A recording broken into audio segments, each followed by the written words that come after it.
Regarding Men, number 43, Paternity Fraud, Beware of Cupcake, with Carnell Smith. Good morning, good afternoon, good evening, wherever you are in the world. I'm Paul Elam with a Voice for Men. And as always, I am joined by the inimitable Janice Fiamingo, and she truly is an irreplaceable individual. I am with also Tom Golden from menaregood.com.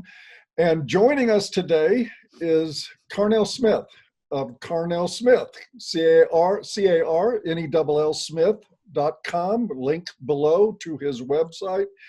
Especially if you want to know anything about today's topic, which is paternity fraud.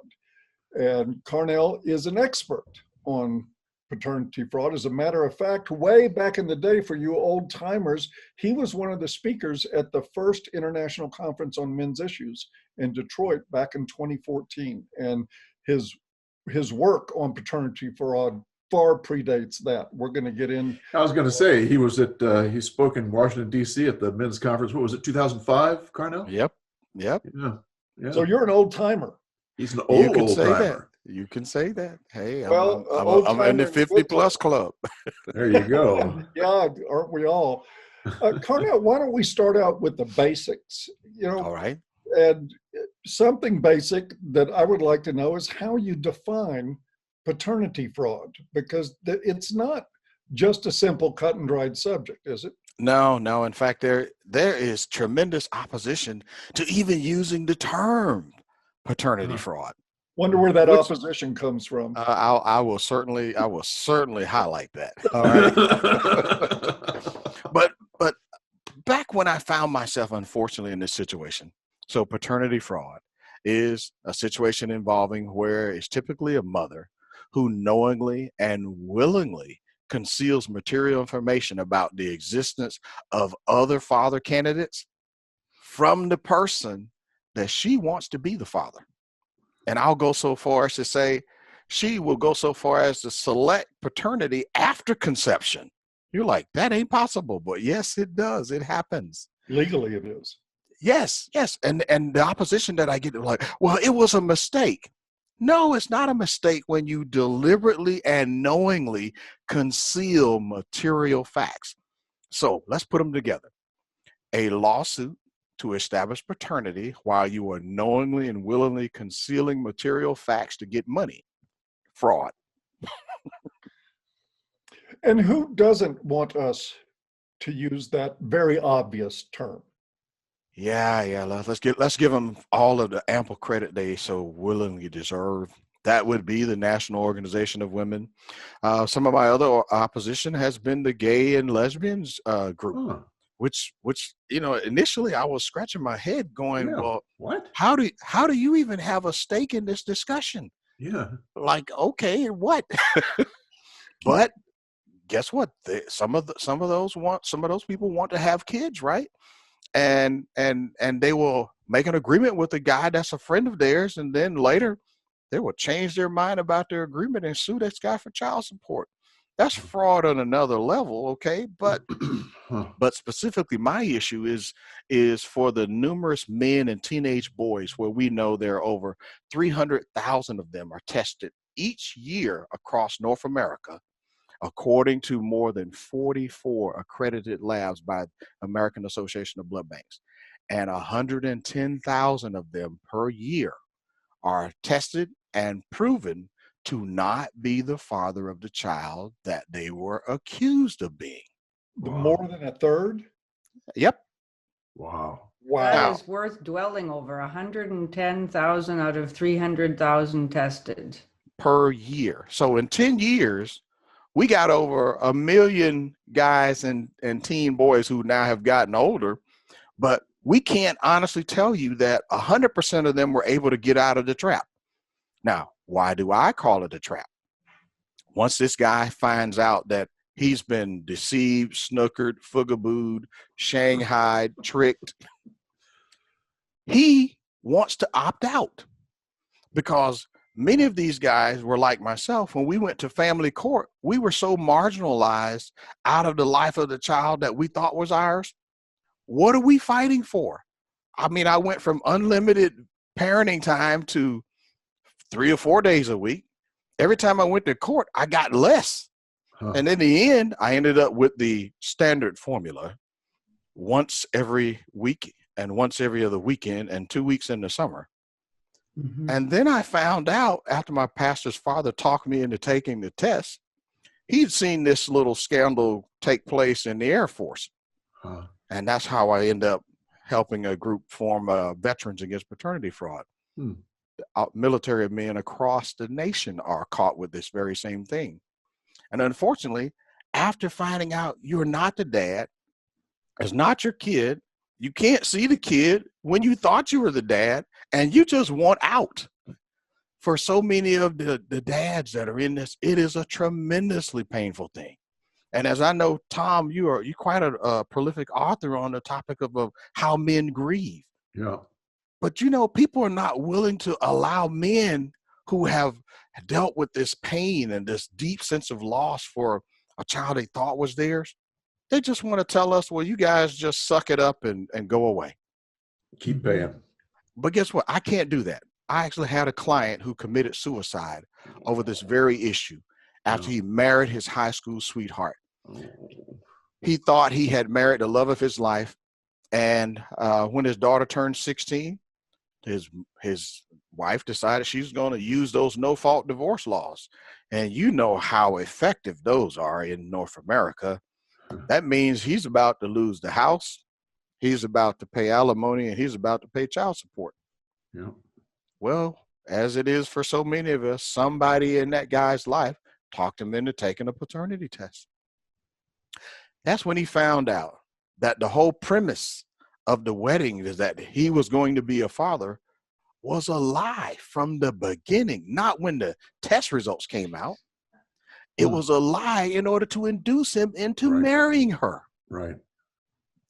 And after he helped us with getting the legislation, lobbying for that actually was passed in Oregon, he didn't take my advice. I pleaded with him, don't isolate yourself. Don't stay in the house by yourself. Man, go to your family. Stay with your family. Talk to them. Tell them about how you're feeling about this. Don't keep it in. Don't buy into the false notion of men never show hurt. Men never show pain. Never let them see you cry. I'm like, man, that's a formula for an implosion. Would you agree? Yeah. Yeah. How many, Carnell, do you have a ballpark figure or any kind of fundamental understanding? How many men are we talking about in, let's say, the United States who have been cuckolded, who have been or raising somebody else's child unknowingly?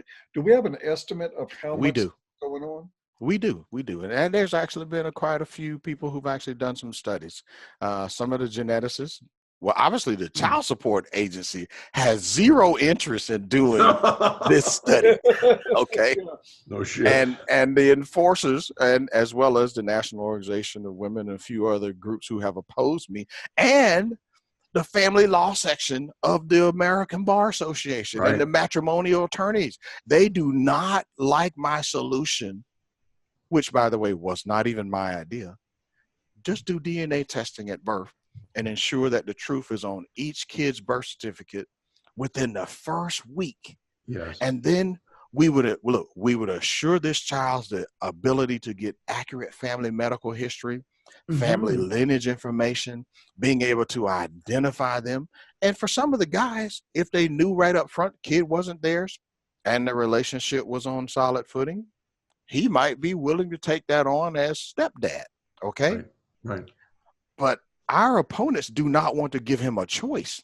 Right. But back to your original question, roughly 5 to 30% of the general population, depending on whose study, it is estimated 5 to 30% of the men are raising kids that they don't know are not theirs. And the reason we're you also talking about tens of millions. Yes. And the reason you'll hear me include teen boys is because the art of getting a guy to sign up for a legal obligation before he has a full understanding of what he's doing has been so beautifully crafted that all you got to do is, if you can get him to the hospital and get him to hold that baby and says, look, he's got your eyes. Look, looks like you. Now, you do want your baby to have a father, don't you? Oh. Hold on a second. You do want your baby to have a father, don't you? Now, in that moment, in front of the mother, in front of the mother's family, in front of his family, a lot of the guys do not have the courage to say, Right. and forgive me, all right, but hell no, I'm not signing a thing until I see proof that I did it. Right. Mhm. Right. Yeah. Unfortunately, What is the status on that proof? That's another question that I had intended to ask you. Let's say I'm a young man, I'm 18 years old, and there's a question of whether or not I have impregnated my girlfriend or whether or Right. not she was impregnated by somebody else. The Right. baby born. What do I do at that moment if I have reservations about paternity? What is it that I can do? And I guess it would depend on what state you're in too. Well, he has the greatest power before he touches the pen. The greatest power is to simply say, I will be glad to support a child that you can prove is mine. That is not being condescending. That is not being disrespectful. But in the words of President Reagan, trust but verify. Exactly. I'm not saying that she's Cupcake. I'm not. I mean, she might be. She might have on a mask, you know. Who knows what's under the veil, you know, like, But in that moment of time, he has the greatest power of a veto to say, Yes. I will not sign up for 21 years. And by the way, if that child is intellectually or physically handicapped, that's a lifetime that he's signing up for. Okay. Right.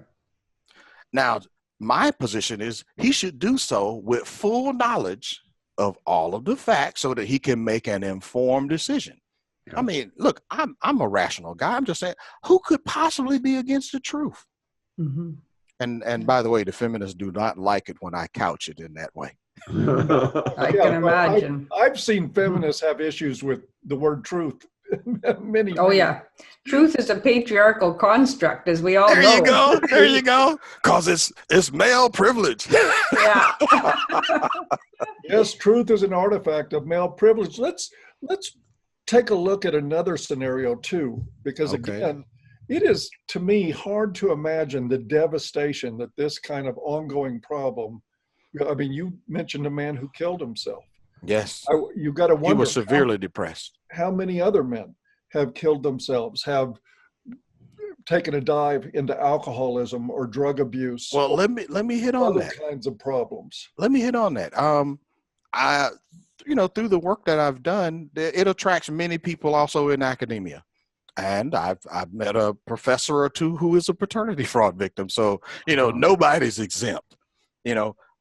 Unfortunately, many people will look at my ethnicity and say, well, this is kind of problem that only affects low-income minorities.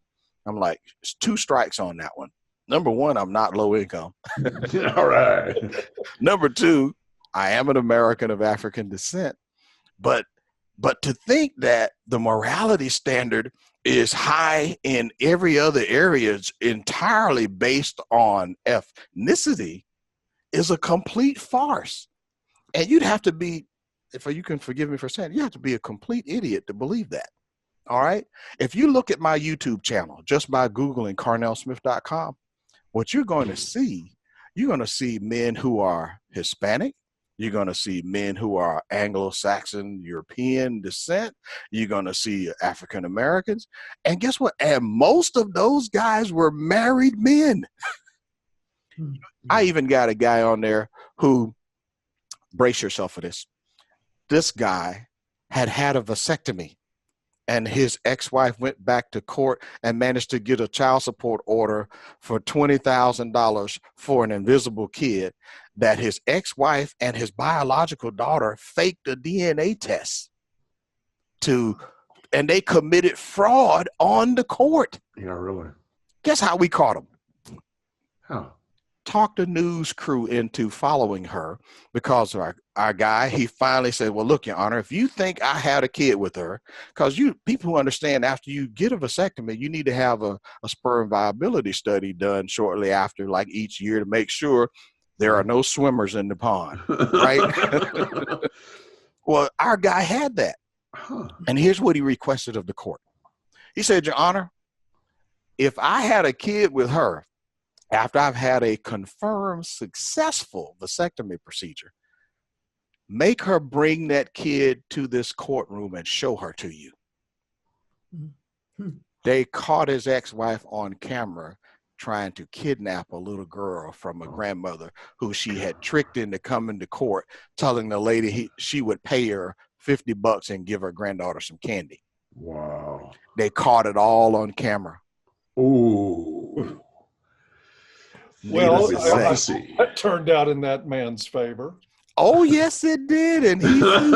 I do believe he sued somewhere in the neighborhood of $1 million because he was able to go after multiple parties involved. Right. I mean, this woman had faked a baptism record, faked a birth certificate. Now, in this day and age of we worried about terrorism and identity theft and all these things, that reveals some severe holes in the framework of the identity management systems, right? No kidding. Now look, we're talking about paternity fraud, but look, this thing has tentacles that touch into a whole lot of areas. Yeah. One of those areas, Carnell, is what happens to married men whose wives have affairs, conceive a child with another man. And as I've seen over and over again in places like Texas and other states, the judge says, I don't give a damn. If you were married to her, it's your child, pay up. Which is entirely relevant to talk about how that is one of the 4 ways that men can become a paternity fraud victim. What you're talking about is the marital presumption of paternity.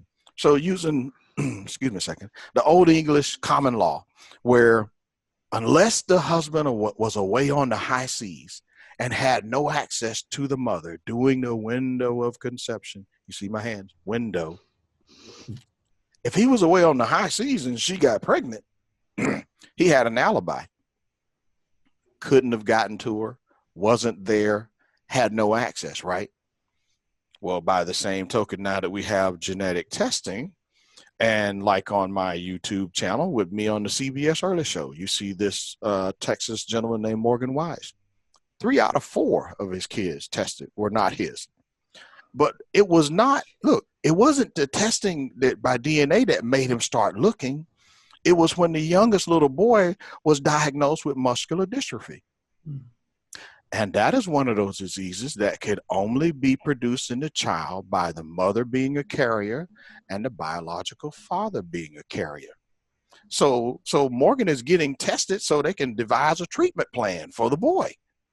Well, his MD says, Morgan, you don't have the trait at all. Wow. And in fact, if I were you, I'd test all of those kids. Well, guess what? Only the oldest daughter is his.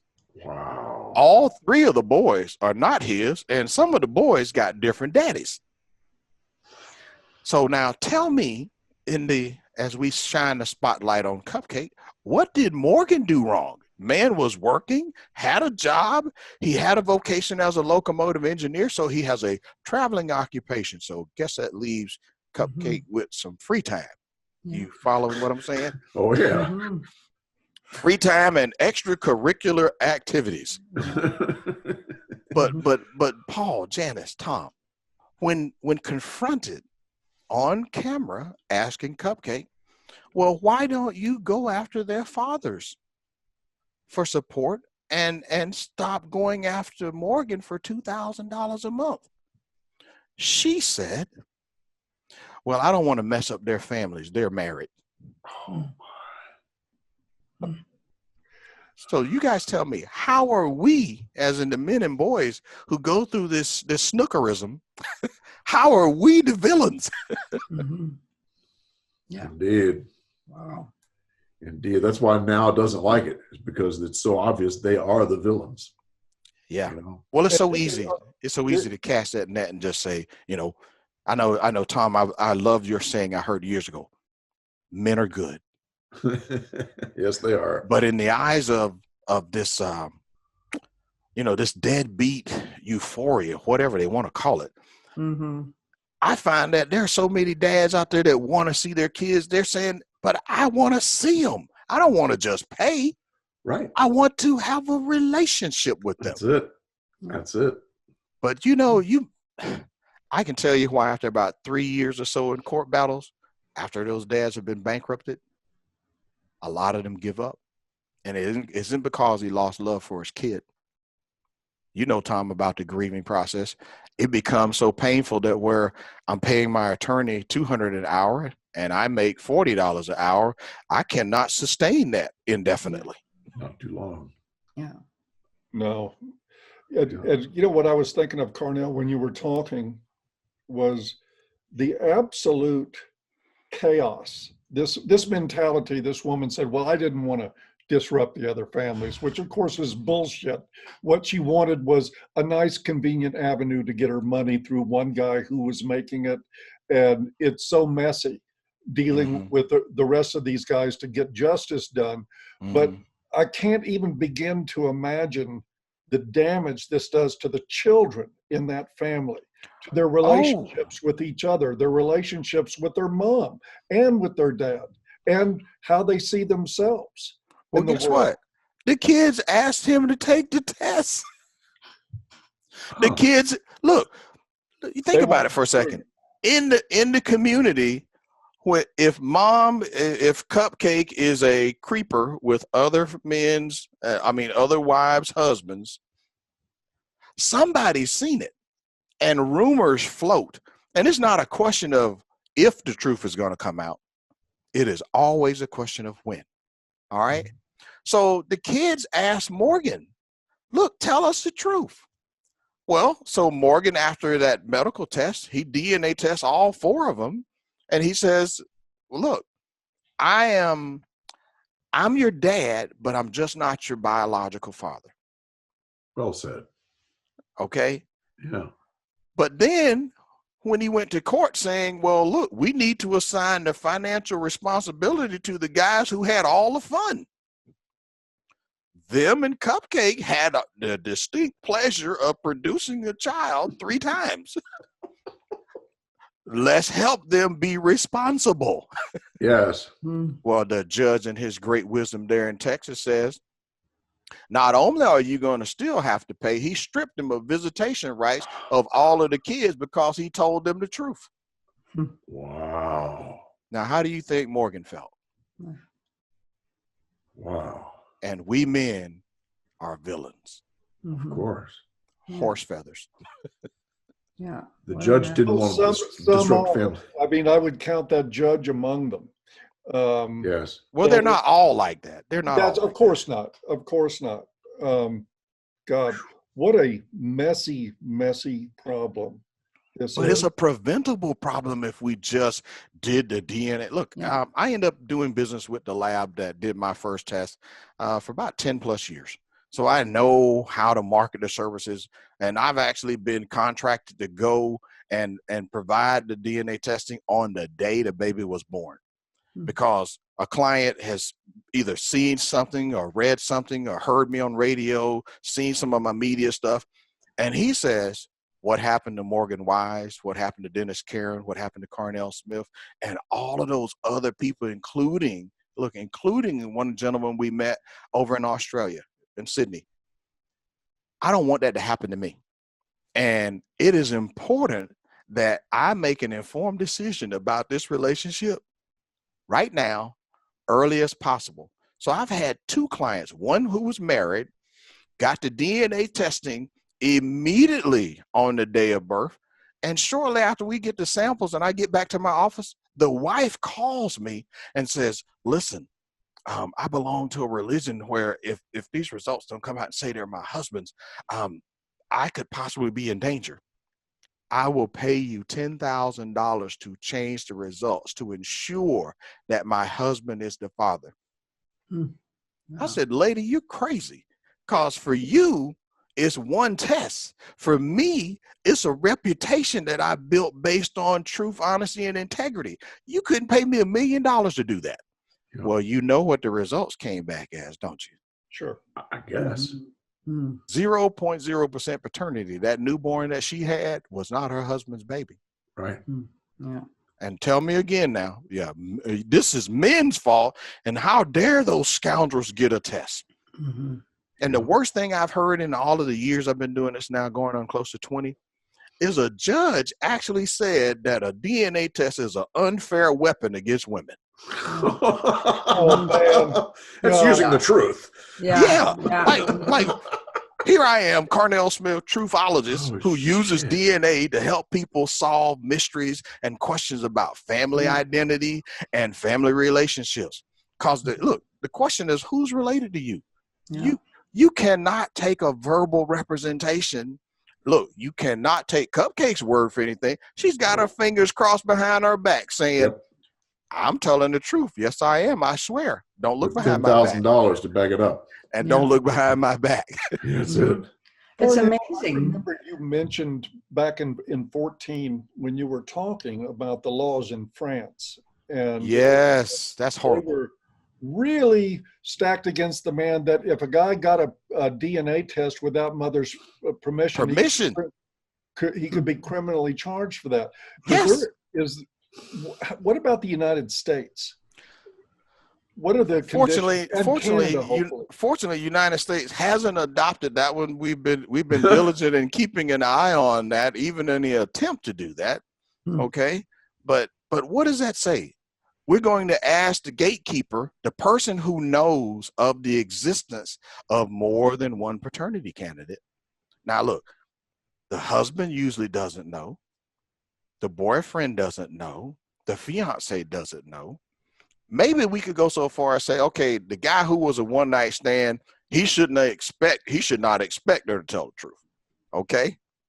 But unfortunately, in these stories that you see many of those people we've been able to get to go public with it, they were in what they thought was a monogamous relationship. Right. Well, silly him for thinking that. Did you not know she had her fingers crossed behind her back? Truth is not fully applicable as long as her fingers are crossed. Yeah. Crazy and stuff. No offense, Janice. I am not coming down on women because guess what? I have women who, when they were separated from their husbands, they actually got pregnant with their boyfriend and they did not want to put their husband's name down. But the state of California, in their great wisdom, says, nope. The marital presumption says any children born while you're married to your husband are automatically your husband's kids. What? Wow. And the state of California fought this lady over putting her boyfriend's name down as the father because as long as she was still married, they said, nope. And now think about that. How can you be so obstinate and just in one court, you can completely disregard the truth. But on the flip side of it, once you get charged with being behind in child support more than $2,501 in the U.S. territories, is that you can be charged with a third-degree felony. You can actually go to prison for this. Damn. Now, the DNA test can help you as an affirmative defense for the criminal charge, but then you get sent back to the family court and they said, nope.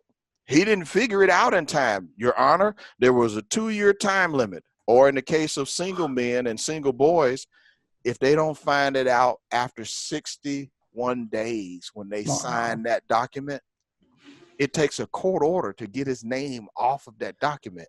And you know what the court's going to say, what they've said again and again, it's your fault you didn't find out sooner. Yeah. I actually had a judge tell me that. Damn. What's it cost for a DNA test these days, Carnell? Well, there are two types. So there is the home DNA test, and you can actually get that done in the neighborhood of less than $200. But you have to be very cautious about how you do that, because one fatal mistake that people make when they use the home DNA test, they forget that test is not legally admissible in court. Ooh. Because there is no proof of identity of whose samples are taken. Right. There's no tracking and recording by a Right. neutral third party doing the collections. Okay. And so you get back a result that says sample A and sample B are 99.99% related, or 0% they're not. You'll know, but you can't use it for evidence. Mhm. So with that understanding, I've always advised clients, listen, the legal test is more expensive. Yes, you can obtain a legal DNA test for as low as $395 in some areas. And if you want one-day results, you can get it for right around $1,100, okay? Huh. It all depends on what your situation is, okay? Like one client that I had, he was paying $1 million a month in child support. And DNA testing revealed that the 5-year-old, and you heard me right, I said $1 million per month. And he was just as pissed off about it. He was just as hurt when he got the results that the 5-year-old was not his. But then after he had a moment to think about it, he's like, wait a minute, there's no way my wife didn't know that she was involved with somebody else. Right. And guess what? The biological father makes considerably less money than the billionaire does. Yeah, when you cheat with the pool boy, but you're married to a doctor. Uh-huh. Mhm. And did you guys see me on Dr. Phil? That doctor that was on Dr. Phil, that was one of my clients with me. Is that right? Yep. But guess what? The biological father in that case was a high school counselor at the school where the wife was teaching. Huh. My client was a teaching doctor. He's on staff at 2 hospitals. Now let's just run the numbers. Who makes more money? The doctor. And guess what? And Dr. Phil asked her on air, do you think a man should have to pay child support for a kid that's not his when it was the woman's fault? And she said, yes, indignantly. Of course. Yeah. Oh God! Look, everyone, Shit. Yeah. that's crazy. Mhm. I want to just sort of hammer in that point because I think there's something important in what you're saying there for guys to understand that chain of custody and testing is everything. Yes, because there's proof. Look, I photographed, fingerprinted. You had to bring in ID. And you tell me you can't fingerprint a baby? That's a lie. Have you not seen heel prints on newborns? You can fingerprint a baby, okay? Yeah. Because it's important that there be proof of whose samples get sent in. So verifying the identity of whose it is, taking that in, and we already know in advance that if these results come back negative, there is going to be a challenge to the results. But that's okay. We're fine with that. The lab that I use provides the services for most of the television shows, including Maury Povich. They have no incentive to lie, no incentive to cheat.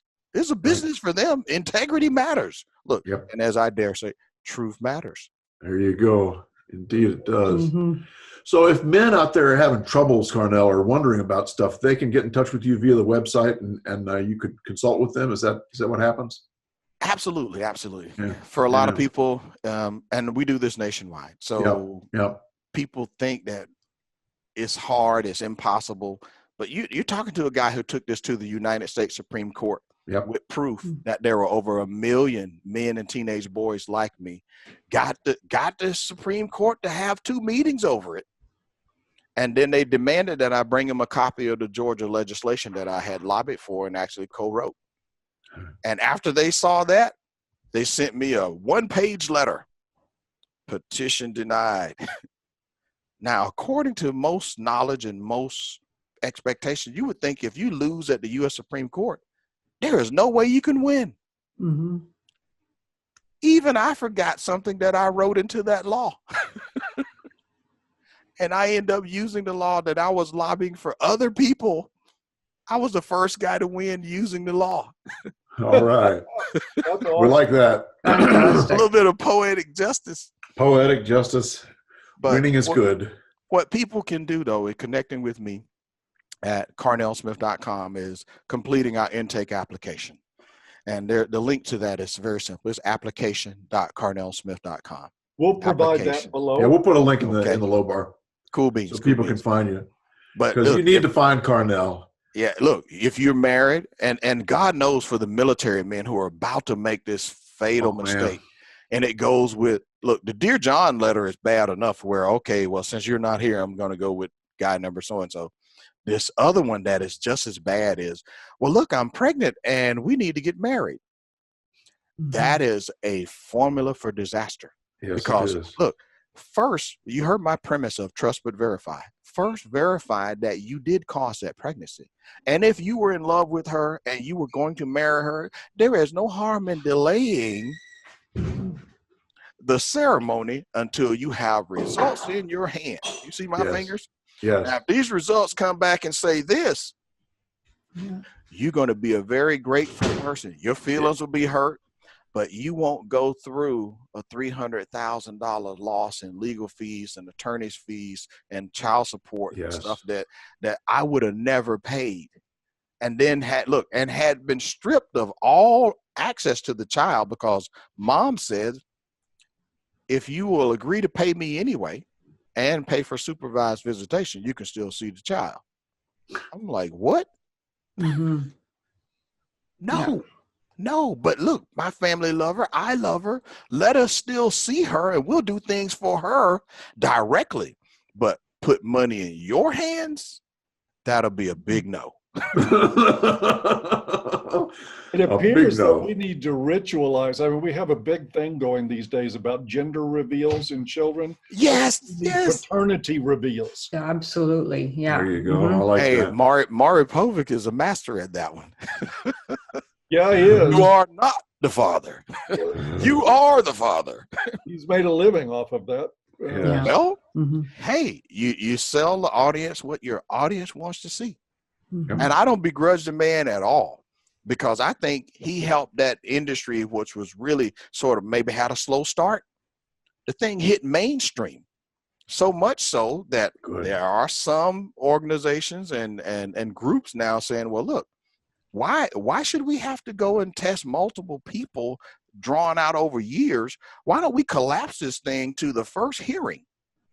And okay, Cupcake, all right, in the window of conception, all of the paternity candidates you were involved in this window, list them, because we will test them all and we will get a definitive answer.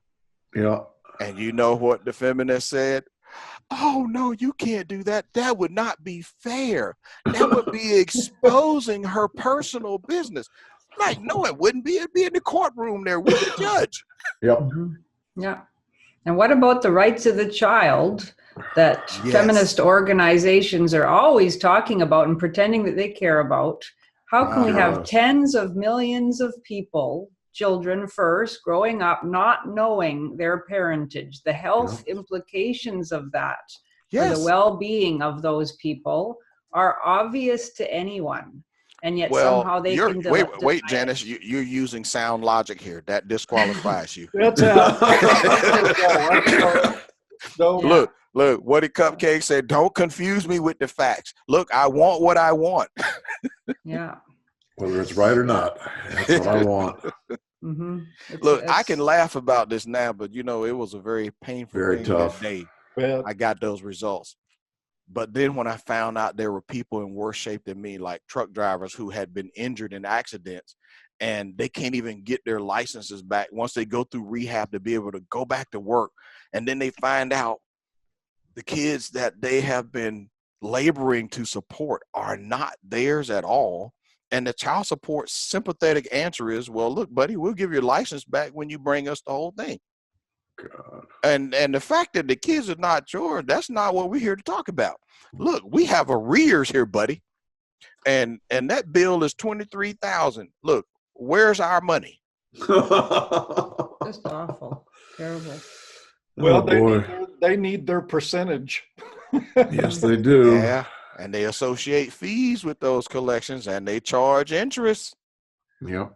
But again, the men and boys who won't agree to being snookered and fugabooed and all of my other choice of words, because they don't want to go along with it when they're like, wait a minute, I just want out. Some of these guys don't even want their money back. They're like, look, just take your foot off my neck and leave me alone and let me go on with my life and let me have kids with somebody who actually loves me, who actually wants to be in my corner with me, so that when I pick them up and I look and I see, yes, you have my eyes because we are related. There you go. Yeah, that's a good point to stop, I think. It's a horrible, horrible problem. Yeah, I mean, and Carnell has been working on this for years. And Carnell, Almost you're right. 20. Men are good, and so is Carnell. Yes, he is. Matter of fact, Thank you. We want to humanitarian. I was just going to say that. You beat me to it. We give out a humanitarian award with each show, and Carnell definitely gets it. He's been working at this for a long time. Yeah, he's a good man. Good for you.